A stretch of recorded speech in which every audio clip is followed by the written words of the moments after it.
Have you ever noticed कि कुछ companies बहुत पावरफुल हो जाती हैं, कुछ कंट्रीज रिच होती जाती हैं और कुछ पीपल बहुत मेहनत के बाद भी स्ट्रगल करते रहते हैं। Why does this happen? आज हम इकोनॉमिक्स के कुछ ऐसे कॉन्सेप्ट समझेंगे जो सिर्फ एग्जाम के लिए नहीं, रियल वर्ल्ड में भी बहुत इंपॉर्टेंट है। Hi everyone, I'm Dr. Deepti Sharma and today we'll understand some of the most important economics concepts in the simplest way. चलिए सबसे पहले एक सिंपल क्वेश्चन। आपने नोटिस किया होगा पहले 10 रुपए में बहुत कुछ आ जाता था और अब 10 रुपए का वैल्यू ऑलमोस्ट कुछ भी नहीं लगता।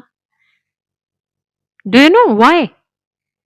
क्योंकि prices keep increasing and this is called inflation. Suppose आपकी सैलरी सेम है बट दूध, पेट्रोल, वेजिटेबल्स, स्कूल फीस सब महंगे हो गए, तो टेक्निकली आपकी परचेजिंग पावर कम हो गई। इन्फ्लेशन सिर्फ प्राइसेस का इंक्रीज नहीं होना नहीं है, ये एक्चुअली मनी की वैल्यू का डिक्रीज भी है। अब एक और इंटरेस्टिंग चीज, आजकल लोग क्या करते हैं, पहले शॉपिंग बाद में payment, credit cards, EMI, buy now pay later. ऐसा लगता है हम रिच हो गए, बट रियलिटी कभी कभी हम फ्यूचर की इनकम आज ही स्पेंड कर देते हैं, आज ही खर्च कर देते हैं। इकोनॉमिक्स हमें ये सिखाता है कि वांट्स अनलिमिटेड होती हैं बट रिसोर्सेस लिमिटेड। इसी वजह से smart spending is more important then emotional spending. अब आते हैं एक बहुत फेमस टर्म पर, GDP, gross domestic product. News में आपने सुना होगा इंडिया की जीडीपी ग्रो कर रही है, बट इसका एक्चुअल मीनिंग क्या है?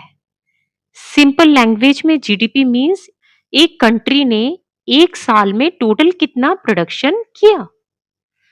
जितना ज्यादा प्रोडक्शन उतनी ज्यादा इकोनॉमिक एक्टिविटी। लेकिन जीडीपी हाई होने का मतलब ये नहीं कि हर पर्सन रिच है। अगर वेल्थ सिर्फ कुछ लोगों के पास हो तो इनइक्वालिटी फिर भी रहेगी। इसलिए सिर्फ जीडीपी देखना इनफ नहीं है, क्वालिटी ऑफ लाइफ भी इंपॉर्टेंट है। आज दुनिया में एक स्ट्रेंज सिचुएशन है, कुछ लोग लग्जरी में जी रहे हैं, कुछ लोग बेसिक नीड्स के लिए भी स्ट्रगल कर रहे हैं। Do you know why? Because income distribution equal नहीं होता। इकोनॉमिक्स का पर्पस सिर्फ प्रॉफिट बनाना नहीं, बैलेंस्ड सोसाइटी बनाना भी है।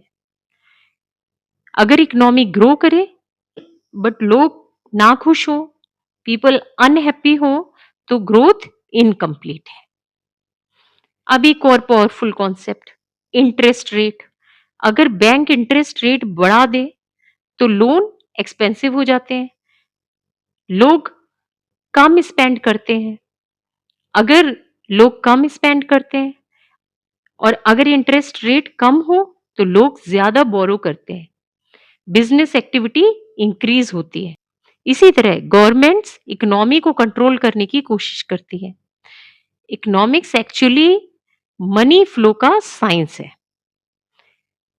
आज आप जो मोबाइल यूज कर रहे हो उसके पार्ट्स डिफरेंट कंट्रीज से आए होंगे, ठीक है? डिजाइन एक कंट्री ने किया होगा, मैन्युफैक्चरिंग दूसरी कंट्री ने, असेंबल तीसरी ने किया होगा। This is called globalisation. Countries अब आइसोलेटेड नहीं है, सब कनेक्टेड है। इसलिए एक कंट्री की प्रॉब्लम पूरे वर्ल्ड को अफेक्ट कर सकती है। तो देखा आपने, इकोनॉमिक्स सिर्फ ग्राफ और डेफिनेशन नहीं है। इकोनॉमिक्स एक्चुअली ह्यूमन बिहेवियर समझने का सब्जेक्ट है। अगर आप इकोनॉमिक्स को सिर्फ एग्जाम के लिए पढ़ोगे तो रट्टाफिकेशन रहेगा, तो कॉन्सेप्ट्स याद रहेंगे। बट अगर उसे रियल लाइफ से कनेक्ट करके पढ़ोगे तो वो आपके इंटरव्यू और कॉम्पिटिशन्स को क्रैक करने में हेल्प करेगा और तब आपको सही मायने में इकोनॉमिक्स समझ आएगी। So subscribe now, because together we will make economics simple, practical and powerful.